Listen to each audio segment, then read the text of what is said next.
So Demi Lovato basically confirms that she came out as trans for attention. And I hate to say I told you so, but in this situation, baby, I'm sorry, I'm not sorry. You see what I did there?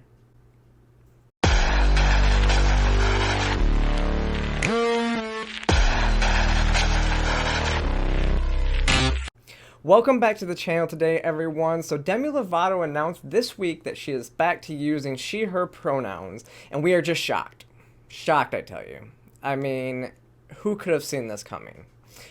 But before I get into that, I want to let you know who our sponsor is today, which is the AP for Liberty shop.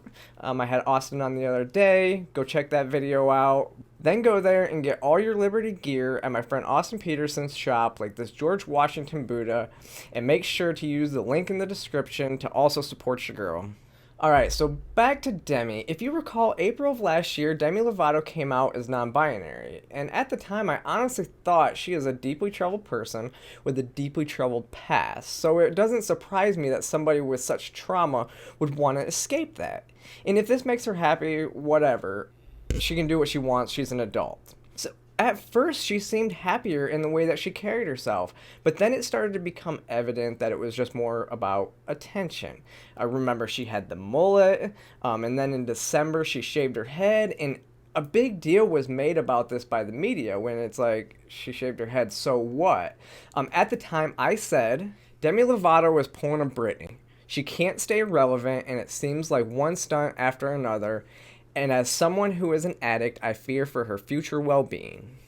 Then in April, she tweeted this: "You call me they, but I'm still daddy's girl," which kind of flies in the face of being non-binary, like a girl is within the binary.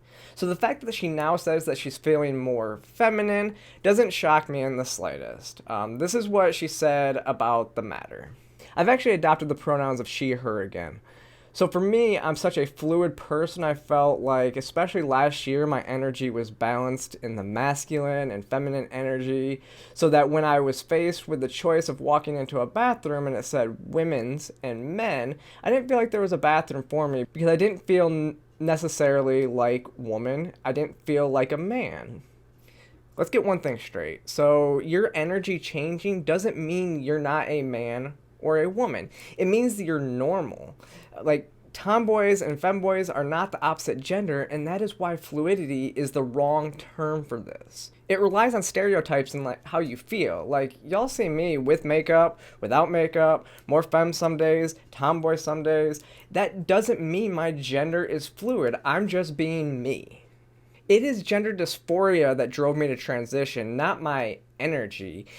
And if you want to say that you're non-binary, I really don't give a fuck. But don't call yourself trans because we aren't the same. But if you are non-binary, I have to wonder, how do you feel about people like Demi using who you are and making a mockery of it for clout? I mean, this hurts the perception of society about you. But moving on, she also said in the interview, "I just felt like a human, and that is what they, them is about for me. It's just about feeling human at your core." We are all human at our core. This makes absolutely no sense, but this is also the woman that sings to ghosts. And if I may point out, like, the first thing that I thought when I read this, I said, they use they. They didn't use her. So did they just misgender Demi Lovato? Like, are they now canceled? Like, I mean, you see how ridiculous this is. I mean, I wonder how many articles are now going to be corrected from the last year to say she, her, instead of they, them, because she's now going by the she, her pronouns again. That's what generally tends to happen, and it's kind of ridiculous when you think about it. Now look, we all know Demi is a deeply troubled person, as most child stars are, but I want to point out the ramifications of her stages as a non-binary person. My girl Blair White nailed it when she tweeted, "Demi Lovato is now detransitioning, which for her means switching pronouns again. Many kids she helped to misinform about transgenderism are not as lucky and won't make it out without missing body parts." Many non-binary kids followed Demi in this path, but some went further. Some got their breasts removed, some took hormones and puberty blockers because it was promoted as cool by a celebrity and media. They made changes to their body that can't be reversed now. I recently wrote an article. It's not published yet, but I will post the link here when it is. It's about the sunken cost fallacy of transitioning. See, many of these kids will not find it so easy to detransition. They have already made these huge investments as soon as they change their name and pronouns. This pushes them deeper into transitioning even after deep down they know it's not right. And maybe if there's some good that comes from this Demi situation is that kids will realize that sometimes what they want right now or how they feel right now is not what they're going to want or feel in the future. And maybe some kids who are stuck in the quicksand that is the sunken cost fallacy will see this and know it's not too late to turn around.